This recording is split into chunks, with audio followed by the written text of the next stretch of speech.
On the third day of demolition beneath Holywell Rise Chapel, a mason named Adrian Bowfail struck a brick partition that measured 4 feet thick, roughly 3 times the width of any load-bearing wall the building required. Before that week, the chapel had been unremarkable. It sat at the end of Cobbett Lane in a farming township of maybe 900 residents, its bell rung by hand each Sunday, its basement used to store folding chairs and boxes of hymnals that smelled of damp cardboard and candle wax. The renovation was routine. A leaking foundation, a grant, a contractor, and one graduate volunteer cataloguing paperwork nobody had touched in years. That volunteer was Ilse van Troost, 26, working toward a doctorate in field archaeology. She had been sorting a crate of deed transfers when she found a set of pen and ink elevation drawings dated the spring of 1961. They depicted a lower level beneath the sanctuary, a rectangular chamber with 2 branching corridors. No modern survey included it. She assumed reasonably that it had been filled and forgotten, and she asked the parish council for permission to look. The wall came down over 2 afternoons. Behind it, the air held at 58 degrees regardless of the heat outside, and the corridors extended much farther than the drawings suggested, at least 2 segments that appeared on no plan at all. The remains were not piled, they were placed.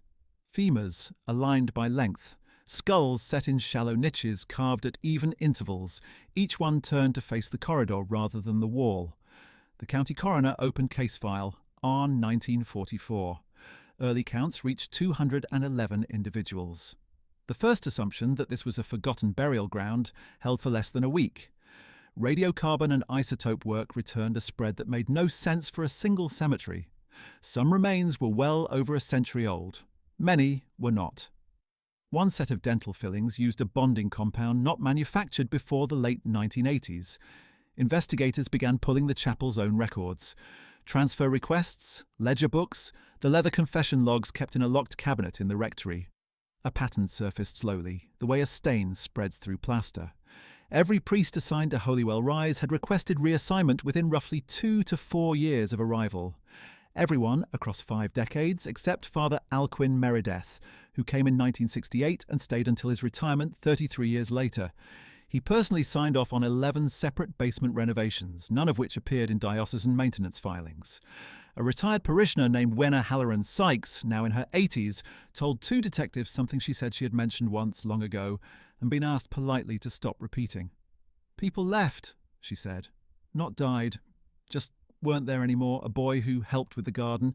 The Ostrander girl. Father said they'd moved on, and you didn't argue with Father. He'd baptized half the town." She paused. "He knew the number of everyone's children. Everyone. I always thought that was kindness." Missing persons filings from the surrounding 3 counties were cross-referenced against the burial arrangement. 14 names produced tentative matches. Others could not be matched at all because they had never been reported missing. That was the detail that stopped the room. Somewhere across those 50 years, people had vanished whom no one had gone looking for.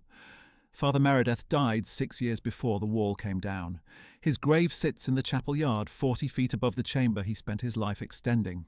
His personal effects, boxed by the diocese, included a single notebook of measurements written in a neat, patient hand. The final entry recorded a corridor length that exceeds the physical footprint of the property. Surveyors have measured it 4 times. Excavation stopped in the 8th week when a structural engineer refused to certify the tunnels as safe. The chapel is sealed now, its doors chained, a notice from the county fixed to the gate. Ilse van Troost declined to complete her fieldwork report and has not returned calls. The corridor that should not fit still measures 11 feet longer than the ground allows.